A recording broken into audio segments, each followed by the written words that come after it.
If you were able to sit down across the table from the teacher that's really struggling, what could you say to them in this moment that would encourage them and could give them some hope? The biggest thing that came to my mind just now is knowing that you're not alone. You can help a teacher understand that they are truly not alone. If you have a passion and a love for this thing, right, even without knowing all of the logistics and all that comes with education, if you truly feel connected to making an impact in young people's lives or just being a teacher in general, I want you to know that you have what it takes.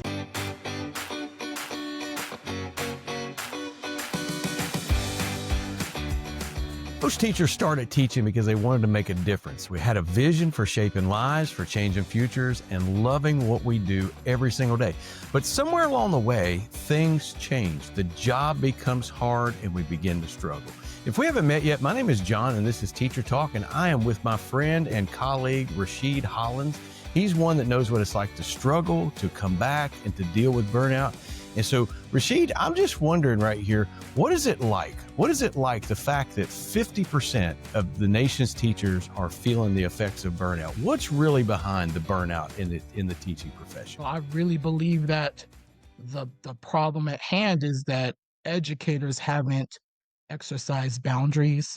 They haven't understood, what it's like to balance their life and truly balance not only the profession, but their personal life. So I feel like that's probably the biggest. We do have behavioral issues out there, right? Those never change.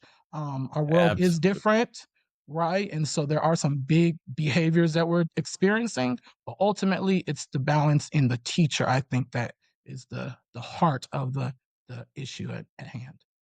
So one of the things that we like to talk about here at Teacher Talk comes from Proverbs chapter 4, verse number 23, that above all else, you have to guard the heart because from it flow the issues of life.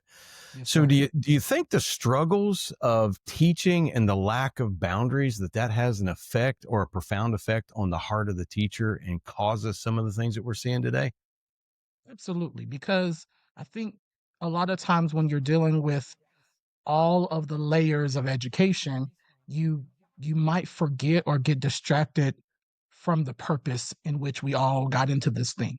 And so, like you said, guarding your heart, when you're distracted, you might allow things to impact you in ways that you Yes. weren't ready for, right? Mhm. You weren't expecting, and then you weren't prepared because you did not have your eyes on the prize.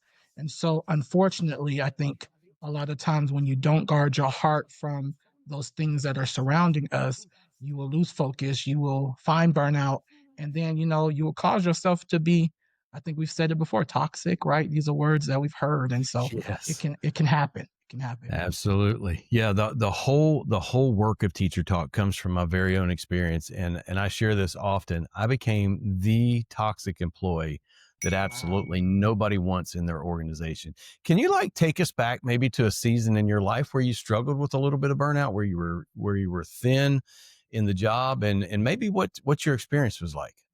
Absolutely. For me, part of I would say my burnout, right, or experiencing burnout was when I would wake up and realize that I didn't want to go to work anymore, right? I Mm, didn't want to do those things that made me smile and bring joy to my life. It was harder. It became more difficult to get out the bed and to do this thing called education. Um, and then the things that used to not irritate me became very irritable. Right, I was an irritable right, person. Everything right. bothered me. And I recognized that. And I think the biggest piece was that when I recognized these things have changed in me, that's when I decided to do something about it. So many times, educators, I think they don't recognize the warning signs, right? Or the Right, symptoms. Let's put it like that. And right. they just they keep going until they're completely just wiped out.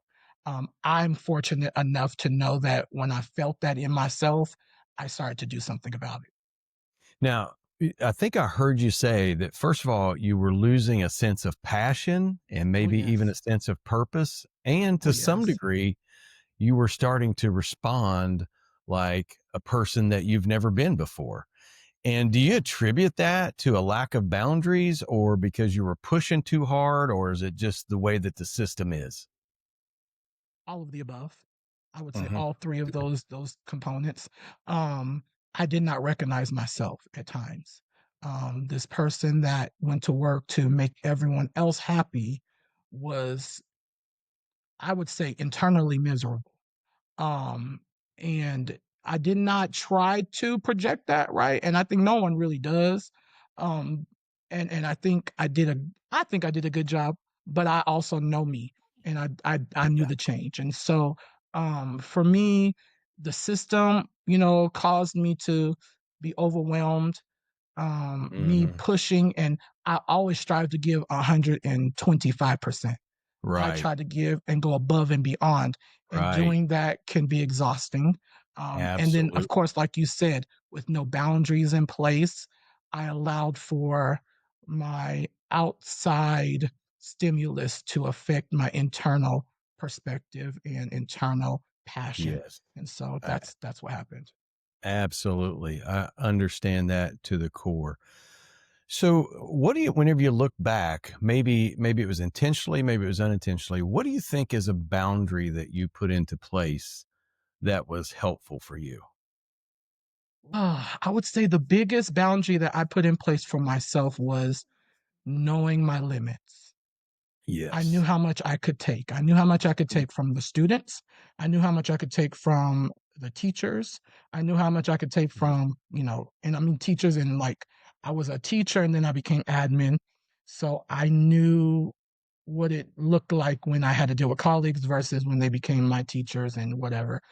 Right. But even my limits to how much time I spent on a task, how much Right. time I spent sitting and processing and navigating, and just knowing how to give myself time to rebound, Hmm. reflect, adjust, come back to a situation, especially if it was a lot on my plate. Just that kind of piece, right? Knowing how to just recognize when enough was enough, to take a break Yes. or to Hmm. end something, to bring it back if need be. But those were the things that I really had to do in order for me to be sustained.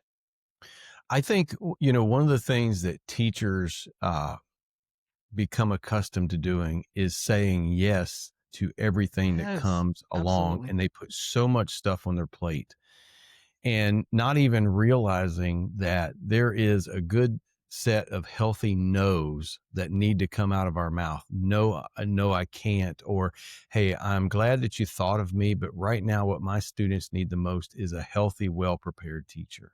Mhm. And that's really what we believe here is that the number one thing we can give to our school, our principals, and our students is the healthiest version of ourselves possible. I So, appreciate that. I'm wondering, how does your faith shape the way you understand purpose and how you look at things now, and how did your faith sustain you during that period of time? I wouldn't be the educator that I am today if I did not have a strong faith background, right? I really believe that. I truly say God has kept me through everything that I've been through, and He's still yet keeping me, right? And so, for me, I've kind of hung everything on a verse in First Peter, which is just cast all your cares upon the Lord, for He Mm. cares for you. And so, for me, I'm like, if it's concerning me, I'm going to give it to the one who created me because Mm. He can handle it. I obviously right now can't. Absolutely. So I'm going to let him take this over because I That's will good. make a mess of it. So I've always been in that kind of mindset, right? And there's times where we Mhm. forget that, but I've ultimately just have always been a person to strive for give it to God, give it to God, give it to God. When it's heavy, give it to Him. And I'm even learning that even when it's not heavy, I need to give it to Him. Even That's when right. I don't feel as though I'm capable. Like there's times where I think I got this. Even in those moments, I need to remember to give it to him because he can yet handle it better than me. So I've always been like, God, go before me, go beyond me, right? Go past me so that I can see you and you can kind of light the Yes. path for me, right? My dad, he grew me up in the faith, right? He's a leader in our church. My Hmm. mom's a prayer warrior, and so I've always been covered, and I've always known the impact of putting your faith forward. And then, so when I got into education, that's what I did. It's been a blessing for me up to this point, but I Right. truly just I encourage people, to have a strong faith background. Like you got to have something to depend on that's bigger than you, and that's what's kept me going, even when I felt like I couldn't do this or that, or I felt burnout, or I felt like I'm done, like God was my Yes. anchor. And so Amen. Man, I, that's I good haven't stuff right there. I haven't had to say goodbye to education because of God. Absolutely, absolutely.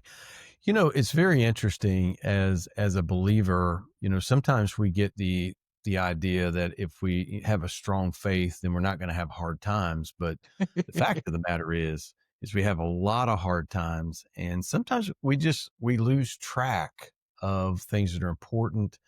For instance, maybe, spending time alone in the scripture, spending time alone in Yes. prayer, and how that type of rest impacts our life because we think about rest all the time, but what we really think about is taking a nap or going on a vacation or something like that. But there's various types of rest, and some rest provide more fruit than others, and the type of rest that you're talking about provides great dividends. Thanks for sharing it. Man. Hey, Yes, sir. one of the things that's very interesting is that you served in several roles in education, teacher, Yes. admin, but one specific role is you served as a behavioral specialist. And so I'm wondering how was you felt led into that type of work? So it was a blessing in disguise because Hmm. we saw a need in our school. I was a third grade teacher, and we just saw a need with behavior across the board. And you all, I think every school has those teachers that take on that role of being there for those hard, heavy kids, right? Those kids that we Yes. call challenged at times. And so I Hmm. had the privilege of always having those kids in my classroom. And I was kind of talking with admin, like, how do we create a system that can kind of track behaviors, analyze behaviors, and Hmm. support these kids through their moments, on top of giving teachers the knowledge as to why kids do what they do. And so I was tasked to help build a position in our school district, in our school, um, to kind of track that stuff and to help out with behavior and being that safe place for kids. Did not know that while helping create the position, I was going to be gifted the position. So after it was on the board agenda, my principal basically said, "Do you want it?" And I was like, "No, that wasn't my plan, but okay." And it just kind of came about. I appreciate the opportunity to be that voice in the school to support teachers. A lot of schools have the whole, they're bad, kick them out of class. We really Yeah. instituted, rather than they leave the classroom, let me step into the classroom, figure out what the problem is, and then helping the Mhm. kids navigate through the hardships in the room that created Yeah. the hardship. Not to say That's that it right. was the teacher's fault, not to say that it was the student's fault, not to say that it wasn't the classmates' fault, but just the environment in which the issue came to fruition. Let's go back to that place and let's navigate it so that the kids understand I can't leave a hard place. I need to know how to fix my issues in the hard place. So, one of the things that we say in education all the time is that behavior is communication. So, Hmm. what do you think is being communicated a lot of times in the class? I mean, sometimes some kids they are unruly. It's their Hmm. disposition, but that's not always the case. What is some of the behaviors we see communicating? First of all, kids are ever changing. As adults, we think we have it all together, but we also have issues with managing ourselves. So I see a lot of times young people who are not able to manage their emotions, their Hmm. emotional state. They don't know, they don't understand what they're feeling. And they only project what maybe they've either seen or heard or Hmm. expect, right? And so I think that's part of it. When you don't understand the content, when you are behind, when you don't Right. feel adequate enough, those things will have students just act a certain type of way. Feeling isolated, left out, not included. Those things matter. Hmm. Feeling like you don't belong in the room, right? Feeling like you're an outsider because you might be new or you might not look like everyone else. Whatever the case may be, these all trigger, right, behavioral instances in the classroom. Not having a relationship or a strong relationship or a positive relationship with Hmm. adults or even your teacher, right? Yep. Those things impact it. Um, we know the minor things that I would say always impact is like how the teacher is prepared, how veteran or novice the teacher may be, um, just the makeup of the classroom. All of these things can impact that student and the behaviors. So one of the things that I used to teach, I used to facilitate youth mental health first aid for our district, and I integrated a concept in it called "Who's Your Mama?" And what that Mm, means is okay, every well, talk kid, to me. Talk to me. every kid needs one meaningful adult and Hmm. one meaningful activity in their life. And I tell Absolutely. you, I see a lot of kids. I work Title IX school. They don't have a meaningful adult and they don't have a meaningful activity. That's Right. why extracurricular activities and the involvement of teachers in extracurricular activities are so important. There's So been important. probably thousands upon thousands of, football and baseball and softball coaches that have literally pulled kids from the near point of jail or Yes, sir. self-destruction because they became a meaningful adult with a Yes, meaningful sir. activity. So Rashid, I am curious because there are things that are behind behavior other than this is just a not very good kid. So, what is Hmm. the difference, or what do you think teachers could pick up on that would say, hey, this kid's struggling with the concept versus this is just a student that wants to test the limits every time I turn around? What could teachers identify right there? I think the biggest piece is understanding those precursors. You have Hmm. to be, as a teacher, you're going to have to be. We are data analysts, right? That's what we do. Yes. But you're going to Yes. have to analyze emotions and behavior and how someone shows up, right? Because that will help you indicate the difference. I mean, if a kid starts to, you know, want to go to the bathroom every single time it's time to go read, that's big. And I'm sure Hmm. you're gonna get to the point where you're saying, no, you don't need to go to the bathroom right now. We'll wait. If they get Right. frustrated and they get angry, right? You Hmm. should be able to pick up on maybe reading is just not an area that this kid likes or feels comfortable or confident in. That might be why we're going to start to see some behaviors through this lesson. Or, that might just be the reason why they want to leave the classroom every time it's time for reading, right? Those are little things, but then knowing like their background, right? If you start strong with the Absolutely. student, you will finish strong with the student. I'm talking Yes. about get to know that kid the best that you can day one, before day one. You know what I mean? I'm blessed to live in a small community where the kids know me before they walk into my classroom when I was a teacher.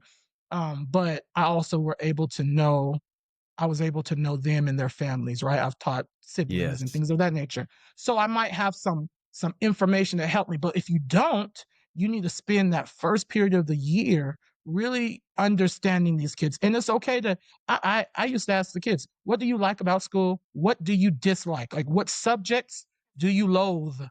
And the kids would tell me. That's a good, you know, first start. I want to know what you Right. don't like. I want to know what doesn't make you happy about school because then I can probably find joy there and help you to love it or like it.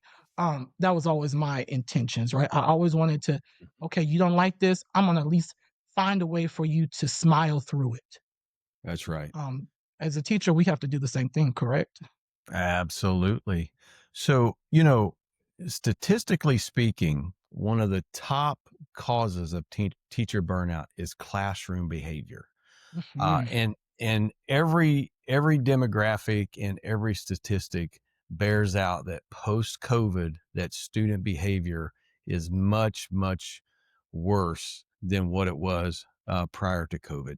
So I'm wondering, in your role as a behavioral specialist, um, what do you think? Have you worked with teachers that reached the breaking point, and what kind of patterns or maybe mindsets did you see in those teachers? And the reason why we ask is because maybe some of our listeners will identify some of these and realize that, Yes. hey man, I need to do some real self-care here. So what have you Right. seen?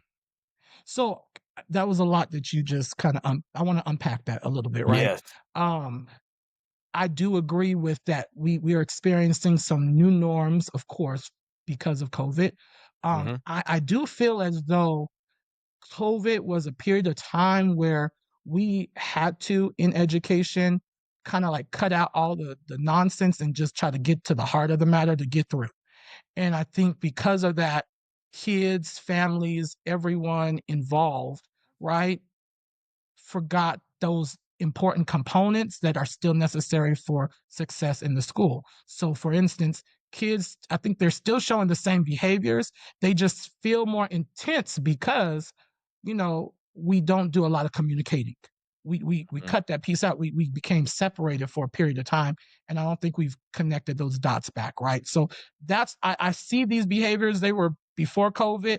They just feel more intense now. I think because we just haven't put things back in place to help kids know that there's expectations and high expectations, all that stuff. That's right. But that's a whole nother ballgame. Okay. Right. But for teachers, right? I've dealt with teachers who were on the verge of burnout, and I've dealt with teachers who were truly burnt out. I find that they come to work kind of like what I said in terms of it just showed through them that this was Hmm. not a place that they cared to be anymore. Sometimes they verbalized it, sometimes it was just in their mannerisms, but the productivity was not there anymore. That's right. Um, you will see a shift in a person, Hmm. and that shift is very evident. So that person could have come to work at one point always on time, and then now you just don't even know if they're there because they're always missing in action. Yep. Um, Not to say that they need to do all of those outside of contract hour activities, but you'll start to see more excuses and more distance, right? I've seen Yes. that, and someone who's become or who was very positive can become very negative. Someone Yes. who used to bring joy into the room would come in and there's a dark cloud over the whole environment now, right? Mhm. So those things I've seen, and I've checked on people to be like, what's going on, right? Because you can Right. tell a difference. You know, it's unfortunate, but it's real. I can say that from my own experience, and not trying to describe anybody else's, but I was angry. Um, Mm, Not the type of anger where you like are yelling and screaming at people, but on the inside, I was inside. angry because I felt like everything was unfair. I felt like that I was working the hardest. I felt like I was the only one doing things. And I didn't wasn't getting along with the people around me because of that. Uh-huh. Uh-huh. And at the end of the day, you talked about productivity going down. It does go down. And what happens is that the teacher, I think, then says, "Well, I got to work harder." And that only makes the Mm, problem worse because you find out you can't get all these things done, right? that's right. So I'm wondering, what role does patience play, Ooh, when our nerves feel fried, and how can a teacher develop, you know, the type of self-control when they're struggling? What you're what right. what can we do? I want to go back to that scripture that you had shared with us earlier, right? Guarding your heart. If you Hmm. don't know your heart, how can you Yes, guard it? And that's so right. you have to really know you. You as an educator need to, it kind of goes back to what I said too, knowing your limits, knowing how much you can take and or control, and Hmm. how much of the things that you can't control can you take. I hope that Hmm. makes sense. But you have to know those things. You have to know you, because so many times we show up to situations or circumstances and we don't know how to navigate them. And you have to give yourself grace, give the students grace, give your environment grace, because we're all not perfect. But if you go in with an expectation and that expectation is not met, the anger it does show up, right? That frustration Hmm. will become evident. And then if you let that dictate or, rest in you long enough, then it starts to grow and build. And then you become very resentful of being an educator, right? Testing is always there, and we're never going to always meet the expectations of tests. Um, our students can do great one day and then they can do awful another day. And we take all that personal, and so Yes. if you don't compartmentalize then you will allow yourself to self-destruct. Absolutely. Man, I Yeah. tell you what, you're like telling me you're like, it's like you're reading my mail over there. Because that Wow. those are absolutely, those were the struggles that I was dealing with. So it's very interesting. Not only have you served as a behavioral specialist, but also Right. you're a certified life coach. Yes, sir. How did you end up in that role? What brought you to that? Well, I found myself always being that ear for others. Hmm. And I did enjoy doing that. But just like the advice I give teachers, I needed to know my limits, right? And there were people coming to me with things, and I felt like I wanted to help them, but I didn't have the capacity. I didn't have the Uh-huh. wisdom, and Right. I wanted to help, but I just knew I needed more under my belt to be that help. And if I was going to grow in education in any type of leadership role, mind you, I did not expect to be a leader in education. I wanted to be a 30-year third grade teacher. That was my goal. Right. But when I saw that the journey was changing, I wanted more under my belt to be able to support those that I was getting ready to lead. And in my mind, I was like, man, I can't help no one until I help myself, right? That's That's the right. advice I give. So life coaching wasn't necessarily for others initially. I was really just going to do it for me, Doing it to for have you. more for myself, to know how to Excellent. navigate hard issues. Mhm. And then when people came my way, I had some backing, right? Some That's right. more support to be able to give them advice that wasn't just coming from little old Rashid, it was coming from some time spent in education Right. and some thought and some higher up motivation. Let's put it like Mhm. that. So one of the things that we do here at Teacher Talk is we serve as a coach to other teachers, and we Yes. we try to Yes. coach them through burnout. Now, Awesome. one of the things that I had written down here is, how does coaching help you, or how does your experience as a life coach help you with helping other teachers that have issues in the classroom? And I ask that because a lot of times the issue really is more us than it Mhm. is anything else. It's like we get out of balance and we get out of Yes, whack, sir. and we just need help bringing it back into order. Yes, How does this experience help you with that? I always start with teachers with this mindset, right? You being the adult in the room, you're the only one that has a fully developed brain Hmm. to navigate the situation in the room. And so if you're not operating at your highest potential, how can you lead and guide anybody? Right. So for me, I always said that coaching was a way to have a teacher take their mind off of the situation, do some Hmm. self reflecting, grow them as an educator, mature as an educator. And by you maturing as an educator, you will mature and grow the room. Yep. But you have to do the work first. Mhm. I have to be, and again, know me in order to know how to handle or tackle or support the room that I'm That's right. in. And it could be an educational room. It could be Hmm. it could be at home. It could be at church. It could be in the streets, Right. wherever it is. I got to know me and how I show up, how I present, and how I navigate it in order to allow myself to work through any issues that Absolutely. come my way. So, it's very interesting that you said that, because I I had to spend 3 years in a coaching Wow. relationship. 1 year of that was every single week.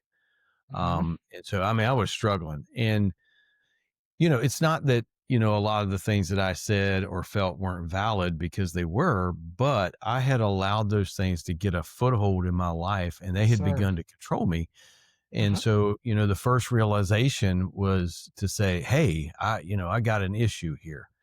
And one of our 5 R's in our program is that you have to recognize the things that are draining all of your Yes, energy. sir. Yes, sir. And the truth of the matter is I was the biggest drain on my own energy because of the way that I was approaching what was happening to me. I Hmm. just had gotten confused. And I think that teaching has the unique ability to do that to teachers. Yes. And so I'm wondering, for all the teachers that are listening to us, Rashid, if you Yes, were able yes. to sit down across the table from the teacher that's really struggling, they're explaining to you their situation like mine. I'm angry. I don't want to go to work. They're kind of like what you were, turning into another person. What could you say to them in this moment that would encourage them and could give them some hope? Oh man, sometimes things that come to my mind, they sound so simplistic, and it might Hmm. be when I share it with teachers, but the biggest thing that came to my mind just now is knowing that you're not alone. Oh We man, we are we are an absolutely. isolated Yes. profession. We are. Yes. And I don't Hmm. care how many PLCs, I don't care how many staff meetings we go to, you still have to go back to that classroom and do the work yourself. So if Yes. you can help a teacher understand that they are truly not alone, that they are Hmm. truly not feeling inadequate by themselves, that this is a joint effort feeling because we all feel it in some capacity. That's right. um and really help them tackle that, right? Because a lot of Hmm. times they'll be like, yeah, you're saying that just to make me feel better. No, I'm telling you what I know. And Hmm. to give them some prime examples that it kind of comes with the territory. I hate to say it, it does. That you're going to feel, frustrated at times. You're going to Yes. feel inadequate at times. You're going, Yes. and how you navigate Hmm. that, right, will Hmm. show us the success and will Hmm. tell us what kind of educator you are. Not because you Hmm. feel down about it. That doesn't mean that you're a bad educator. It really just means That's that right. you're recognizing some symptoms that need to be Hmm. treated. You know, That's right. let's equate it to like going to the doctor. I go to the doctor when I don't feel well or That's something's right. not right. So if there's something not right in my Yes. educational experience, right? I need to assess that and I That's need to right. diagnose that thing. I need to get a cure for it and then I need to move forward. That's it. That's all. Man. But the question for me to educators really is, do you really want to do this thing? Because there is a season that sometimes individuals may need to leave. I'm a witness to that. I Mhm. support when you know time is up. For Yeah, everything there is a season, right? that's right. But for those who truly have a passion for this thing, I want to know from your mouth because I can't help you, support you, encourage you, put effort in you or wisdom to can give it to you That's unless you're right. willing to put forth the work. Because it's going to be Mhm. some work. Like you said, you did 3 years of some work. I had to do some personal work. It cost me money, it cost me some Yep. time, but it was worth it. And so if you're willing to put in the work, I'm willing to help you, but you got to know, are you willing to do Yes. it? So I can tell you this, that I'm reminded of a story in the Gospel of John. A Oh man my. laid next to a pool for 38 years of his Yes, he life. did. One day Jesus walked by and he looked at him and he says, "Do you want to be made well?" Do And he's you? like, "Well, I don't have anybody to put me in the No water." He says, one. "No, no, no." He says, "That's Excuses. not what I asked you." Excuses. He says, "Do Come on you now. want to be made well?" Yes, sir. Can the teacher answer that question? And if you answer that in the affirmative, there is help because you're not alone. The teacher's not alone. It Yes. is a tough job. Teaching has always been tough. And I would submit it's tougher today than it was in the 80s and in the 90s and in the early 2000s because a lot has changed. For sure. Society has changed. For But sure. teacher, hear us. You're not alone. Mm-mm. But if you want to get well, you need some help, and there is You help. do. And So, can I just I, I'm I want to say something because you triggered something in me that was good. Um it's a beautiful thing to know that even in my frustration as a educator on the verge of burnout, I still loved what I did. I yes. didn't like it in the moment, but I could truly say Mhm, on the inside, like, I really still want to do this thing, but some mhm. things have to change. That's And I right. think that that's okay. So many people think that if they feel that, then they really truly need to take a shift and they need to change. But it's okay to know that there's going to be highs and lows. That's right. So if I ask you that question, or if you're asked that question, or as an educator, just ask yourself, do I really love this thing still? Your Mhm, inside will speak for you. And mhm. it's okay to let the answer rest wherever it may be. Yep. So I think it's that's it. important, you pointed out that, even at the height of where I was at, I didn't hate being a teacher or being an educator. I did not like where I was going to work That's for right. sure. And so maybe change needs to come there, but you really honed in on it. Something has to change. Okay. And here's the real deal. The system is never going to change. We don't Mm. control the system at all. So we can argue and gripe and fight against that all we want, but it's all for nothing. The only thing that we can control is us. And that's why it's Yes. so important here at Teacher Talk to talk about guarding your heart, Yes, because sir. from it flow the issues of life. If you want to Yes. see, if you see a life that's frustrated, a life that's angry, a life that's toxic, just like I was, it's because the heart has become The toxic. The heart. inner person, the inner man has become toxic.